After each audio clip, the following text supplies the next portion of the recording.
Assalamualaikum warahmatullahi wabarakatuh. Selamat sore pemirsa Banyuwangi 1 TV. Apa kabar? Mudah-mudahan semuanya sehat dimanapun berada, termasuk juga di rumah bersama keluarga. Dan karena masih momen lebaran, saya mewakili kru Banyuwangi 1 TV mohon maaf lahir dan batin. Ya. Ketemu lagi dengan saya Bintoro Jalu. Saya akan coba untuk menyampaikan apa saja yang mungkin menjadi suguhan informasi di redaksi kami. Ada dua suguhan berita yang menurut kami menarik untuk bisa dibahas kepada pemirsa Banyuwangi 1 TV. Satu di antaranya yaitu terkait dengan warga luar negeri dari Swiss yang mengapresiasi karya seni lukis oleh seniman Banyuwangi atau perupa Banyuwangi. Ini sangat luar biasa. Mungkin tidak semua seniman di daerah lain yang kemudian bisa dikunjungi atau didatangi oleh warga negara luar negeri pegiat seni. Nah, untuk mengetahui siapa dan di mana, saya coba untuk menayangkan dulu informasi tersebut.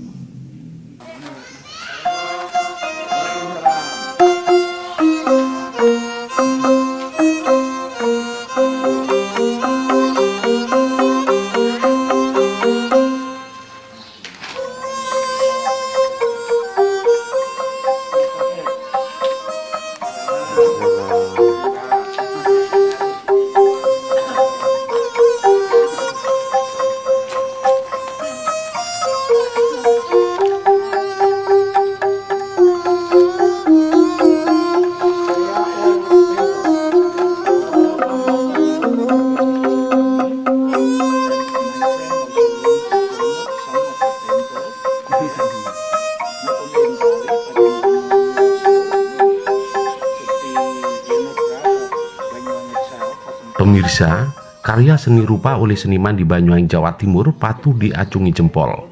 Pasalnya, ratusan lukisan hasil karya seniman dan perupa yang dipajang di Langgar Art Kelurahan Cobo, Banyuwangi mendapat apresiasi pegiat seni asal negara Swiss. Pegiat seni asal Swiss tersebut yakni David Borowski yang sengaja datang berkunjung bersama istrinya Mimin didampingi budayawan Banyuwangi Aikanu Haryono pada Rabu sore 19 Mei 2021. Kedatangan David Borowski, pegiat seni asal Swiss ini, tidak lain ingin melihat dari dekat karya lukisan seniman dan perupa di Banyuwangi. Mengingat banyak lukisan yang sudah dikenal di dunia internasional, juga dari seniman Banyuwangi, yakni mendiang sang maestro lukis Moses Misdi. Selama di Langgar Art, pegiat seni asal Swiss ini banyak mengagumi karya seni berupa lukisan seniman dan perupa di Banyuwangi, termasuk sejumlah lukisan mendiang sang maestro lukis Moses Misdi yang masih dipajang di aula Langgar Art Banyuwangi. Satu persatu lukisan yang terpampang di Langgar Art tidak lepas dari sorot mata David Borowski. Dari sudut ke sudut aula Langgar, sekretariat Langgar Art, bahkan kebun lukis juga tidak lepas dari waktu kunjungannya. Bahkan budayawan Aikanu Haryono yang sejak awal mendampinginya juga nampak sibuk menjelaskan apa yang mesti dijawab terkait keingintahuan pegiat seni asal Swiss ini secara gamblang. Menurut David Borowski, lukisan hasil karya pelukis dan perupa di Banyuwangi ini sangat komplit. Selain perpaduan warna yang fokus pada objek lukisan, teknis, ekspresi juga berkarakter pada masing-masing pelukis atau perupanya sendiri. Hal ini membuat David mengapresiasi ratusan lukisan yang dipajang di Langgar Art tersebut. Tidak hanya itu, David juga menyampaikan para seniman di Banyuwangi menurutnya patut diapresiasi, begitu sangat antusias dalam melakukan karyanya. Padahal menurutnya masih di tengah pandemi COVID-19, sementara ada banyak upaya dari sebuah usaha di segala sektor menjadi terkendala. Namun bagi seniman di Banyuwangi, karya-karyanya tetap tidak terhenti. David berharap apa yang sudah menjadi upaya baik seniman Banyuwangi menjadi contoh seniman di luar daerah, termasuk dirinya di negara Swiss. Ia bahkan mengapresiasi segala karya yang sudah dilakukan seniman Banyuwangi di tengah pandemi. Sementara itu, budayawan Banyuwangi Aikanu Haryono yang mendampingi pegiat seni asal Swiss ini juga menyampaikan, Sebagai perwakilan masyarakat Banyuwangi, ia merasa senang lantaran apa yang menjadi karya seni di Banyuwangi mendapat apresiasi dari warga luar negeri. Aikanu dalam kesempatan ini juga merasa lebih senang saat David, pegiat seni asal Swiss ini, juga mau mengkoleksi lukisan hasil karya seniman di Banyuwangi.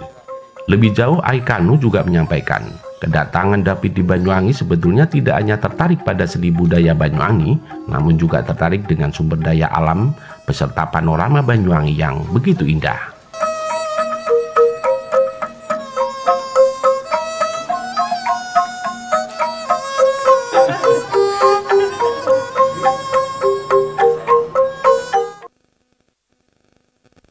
Nah, pemirsa Banyuwangi 1 TV, jadi itu tadi tayangan yang sudah kami jadikan suguhan berita di acara Banyuwangi Dalam Berita. Tentu ada banyak masyarakat yang sudah ikut berbangga atas apa yang menjadi karya-karya lukisan oleh seniman di Banyuwangi. Saya ingin tahu juga bagaimana pelaku seni di Banyuwangi dengan kedatangan oleh pegiat seni dari luar negeri, yaitu dari Swiss, Mr. David itu. Saya akan coba menghubungi salah satu pelaku seni di Banyuwangi atau perupa di Banyuwangi, yakni Mas Windu Pamor. Nah, mudah-mudahan Mas Windu ada di rumah ini. Saya coba untuk menghubungi beliaunya. Nah, selamat sore Mas Windu. Apa kabar? Selamat sore Pak Bitoro. Baik, terima kasih. Apakah audio kami di studio bisa diterima dengan jelas Mas Windu, sebelum kita ngobrol ngalor ngidul soal kedatangan pegiat seni dari Swiss kemarin? Alhamdulillah. Baik Mas Windu, mungkin agak keras Mas Windu ya, atau mungkin mic-nya yang ada di headset itu bisa dipegang, nggak masalah. Bagaimana respon pelaku seni di Banyuwangi atas kedatangan pegiat seni dari Swiss ini, Mas Windu? Mungkin mewakili daripada sekian banyak seniman di Banyuwangi, Mas Windu. Oke, terima kasih. Assalamualaikum warahmatullahi wabarakatuh.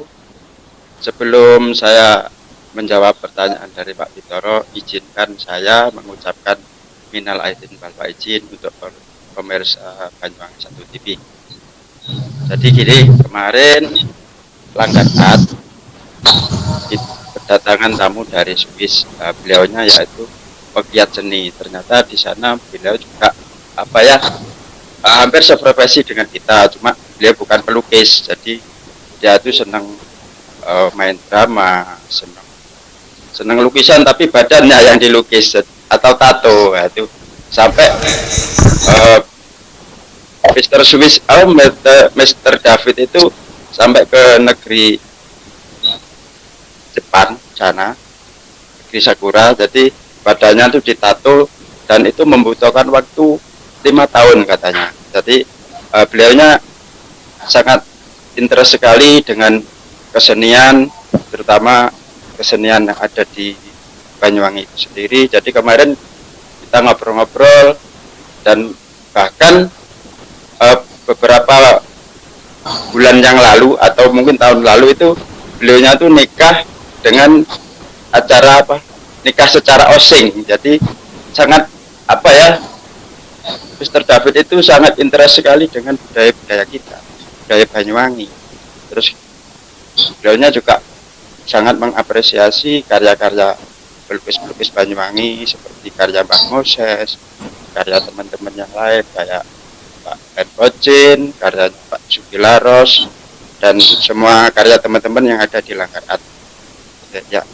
Baik Mas Windu, harapan Mas Windu mewakili daripada salah satu seniman di Banyuwangi, apa kedepannya? Paling tidak kita meski bukan seniman, atau saya barangkali, atau mungkin masyarakat di luar yang saat ini melihat dari tayangan ini, ya turut berbangga lah. Nah, harapan daripada seniman di Banyuwangi ke depan, ketika sudah ada respon dari masyarakat di luar negeri, Mr. David dari negara Swiss, apa ya? Ya, harapannya ke depan karena kita pandemi ini kan kita tidak tahu sampai kapan berakhir. Jadi kita sama-sama berdoa mudah-mudahan pandemi ini cepat berlalu sehingga kehidupan ekonomi, kehidupan kita sebagai masyarakat segera normal kembali ya. Ekonomi bisa bergerak lagi, terus seniman-seniman juga berkreasi, berkarya dengan antusias dan sebagainya. Karena seniman sendiri terus terang bergantung dengan pariwisata.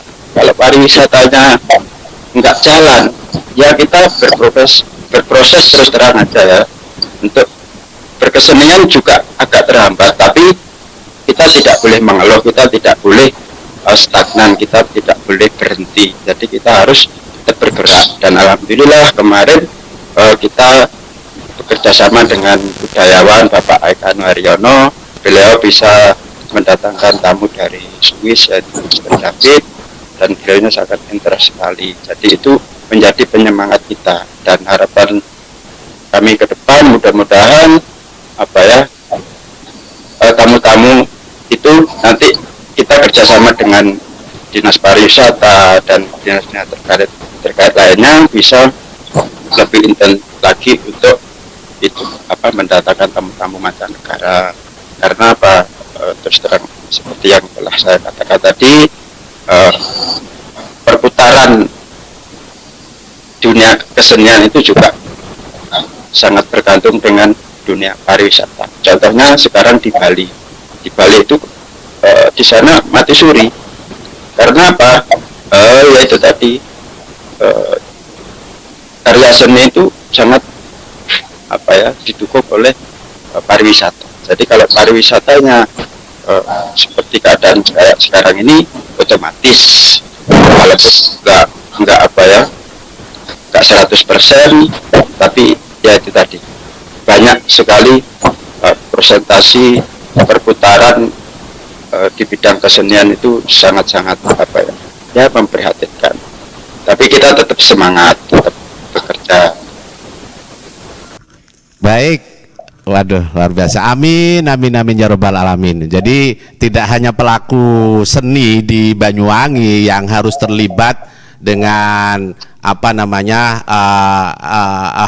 itu ya Mas Windu. Jadi semua pihak termasuk pemerintahan Banyuwangi melalui dinas terkait, jadi dinas pariwisata dan yang lain-lain semua harus bisa saling merangkul untuk bisa memoncerkan apa-apa yang menjadi karya seni, wisata, alam dan segala yang menjadi potensi Banyuwangi itu sendiri.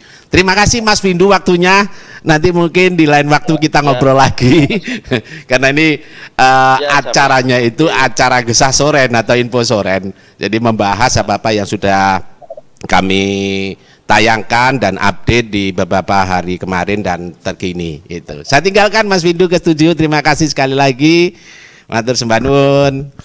Nah, pemirsa, itulah tadi wawancara kami, interview kami melalui virtual bersama Mas Windu Pamor, salah satu perupa di Banyuwangi yang sudah juga turut serta mewarnai daripada karya-karya seni yang hari ini meneruskan seniman kita yang sudah meninggalkan kita semuanya, yaitu Bapak Moses Misdi. Mudah-mudahan apa-apa yang menjadi upaya baik dari Bapak Moses Misdi akan diteruskan lebih baik oleh penerus-penerusnya, termasuk mungkin siapapun, termasuk Mas Windu Pamor yang sebelum meninggal mendiang atau Pak Moses Misdi seringkali memberikan ilmunya kepada Mas Windu, Mas Sugi Laros, banyak seniman-seniman lain yang tergabung dalam kegiatan sebelum dia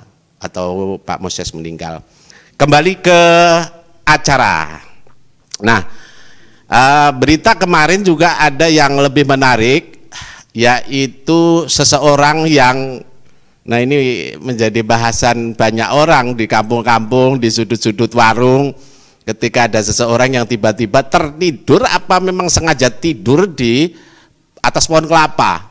Ini menjadi bahasan, kenapa? Kok bisa seperti itu? Saya akan coba mungkin ada gambar tayangannya enggak ya? tayangan ini apa namanya gambar beritanya. Mungkin ditayangkan dulu, nanti akan saya coba untuk menghubungi salah satu teman yang mengetahui hal tersebut.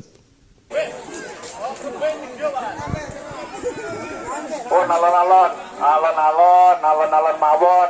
Lah niki sedaya sederek sayang kali jenengan digugah sareng-sareng niki. Nggih. Pemirsa, warga Banyuwangi, Jawa Timur dihebohkan dengan adanya seorang pria yang tidur di atas pohon kelapa setinggi belasan meter. Kejadian heboh ini terjadi pada Selasa siang 18 Mei 2021. Kapolsek Pesanggaran AKP Subandi membenarkan adanya kejadian tersebut, bahwa pada pukul 10 waktu Indonesia bagian Barat, ada seorang pria yang tidur di sela-sela juring pohon kelapa dengan ketinggian belasan meter di Desa Pesanggaran, Kecamatan Pesanggaran, Banyuwangi. Atas adanya kejadian tersebut, Kapolsek bersama anggota serta Kades Pesanggaran, Kadus Ringinsari, dan warga sekitar mendatangi lokasi. AKP Subandi juga menjelaskan kronologinya. Pada awalnya ada warga mencari janur. Setelah melihat ke atas pohon kelapa, melihat ada orang tertidur di atas ketinggian pohon kelapa tersebut, di mana pohon tersebut atau lahan di daerah itu merupakan milik Kadus Ringinsari Pesanggaran. Mengetahui hal tersebut, warga pun beramai-ramai membangunkan dengan cara memanjat pohon kelapa itu sambil membawa bambu untuk mendorong kakinya. Lantaran seseorang yang diketahui bernama Suroso warga Seneporojo tersebut tidak mendengar saat disuruh turun oleh banyak orang di bawahnya. Setelah ada sejumlah warga yang memanjat, pada akhirnya seseorang pria yang tertidur di atas pohon tersebut terbangun dan mau turun dengan selamat. Menurut data petugas Polsek Pesanggaran, pria yang tengah tertidur di atas pohon dan sempat viral di media sosial tersebut diduga malu dan stres lantaran diisukan banyak orang memiliki selingkuhan dengan tetangganya tanpa didasari dengan bukti. Dari kejadian ini, stres pelaku semakin bertambah ketika Suroso sendiri disuruh saudaranya untuk pergi ke Kediri, ke kampung halamannya. Namun sesampainya di sana ditolak sama keluarganya. Selang beberapa waktu itulah, atau hampir 1 bulan, Suroso diketahui sudah berada di atas pohon kelapa dekat rumahnya.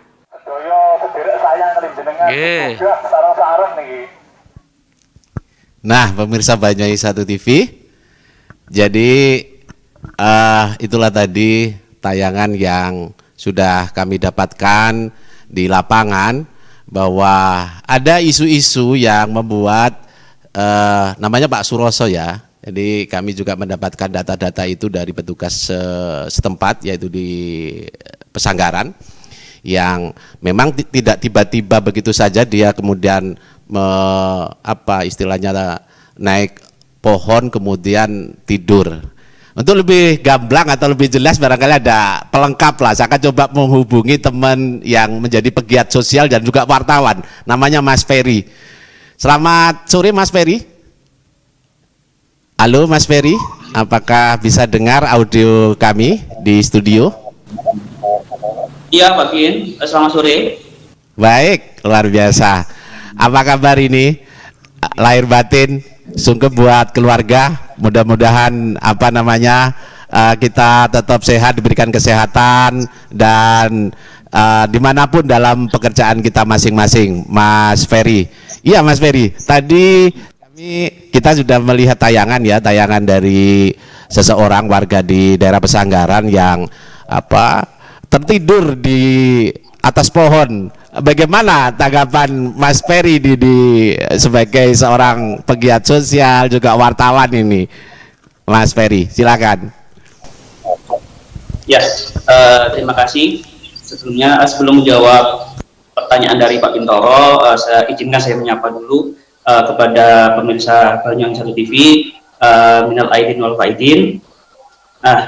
Baik, terkait dengan pemberitaan yang ramai di masyarakat ini, Pak Bin. Jadi juga saya membaca juga terkait dengan kenapa Bapak ini bisa naik ke kelapa. Jadi ini kemungkinan bisa jadi persoalan terkait dengan rumah tangga. Jadi seperti itu.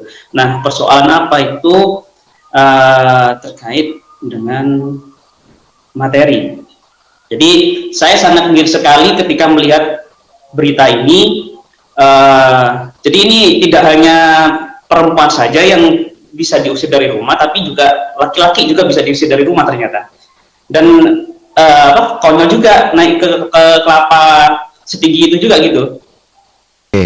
Jadi persoalan yang terjadi seperti itu. Ada pengakuan dari istri pelaku yang menaiki pohon tersebut, yang tertidur di atas pohon tersebut, bahwa pelaku itu melakukan aksi nekatnya karena diisukan oleh warga bahwa dia punya selingkuhan. Apakah seperti itu, Mas Ferry?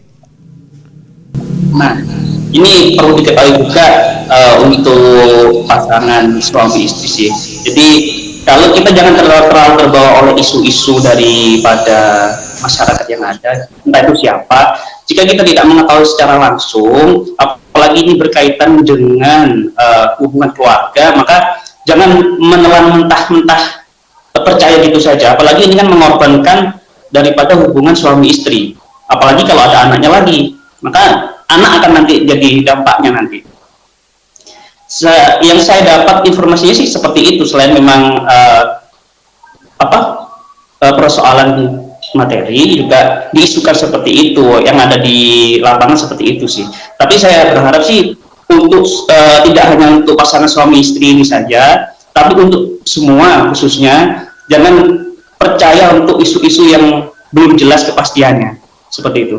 Jadi memang ini menjadi ya ilmu juga lah. Jadi jangan sampai melakukan aksi apapun yang nanti mengarah kepada hal-hal yang negatif. Naudzubillah min dzalik ya Mas Ferry. Himbauan Mas Ferry, Anda kan sebagai seorang aktivis sosial ini, ada banyak sebetulnya hal-hal yang terkait dengan persoalan ekonomi, terkait dengan persoalan apa saja yang ada di keluarga, sehingga melakukan aksi-aksi yang di luar dari hal-hal yang biasa. Mungkin ada himbauan atau bagaimana, Mas Ferry, silakan. Ya, terima kasih. Jadi kalau menurut saya, bagaimana di awal pernikahan, perjanjian, jadi awal akad nikahnya itu, janji sucinya itu seperti apa, seperti itu kan. Jadi kalau saran saya sih, kalau persoalan terkait dengan materi, itu jangan sampai mengambil tindakan yang konyol. Apalagi ini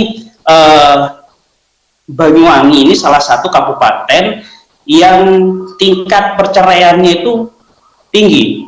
Jadi saya berharap di sini sih, mari kita masyarakat Banyuwangi semua kita tekan, kita sepikan itu pengadilan agama. Jadi biar Banyuwangi itu tidak menjadi salah satu kabupaten perceraian yang tertinggi yang ada di Jawa Timur. Jadi persoalan-persoalan yang bisa diminimalisir, ya diminimalisir lah sekecil mungkin.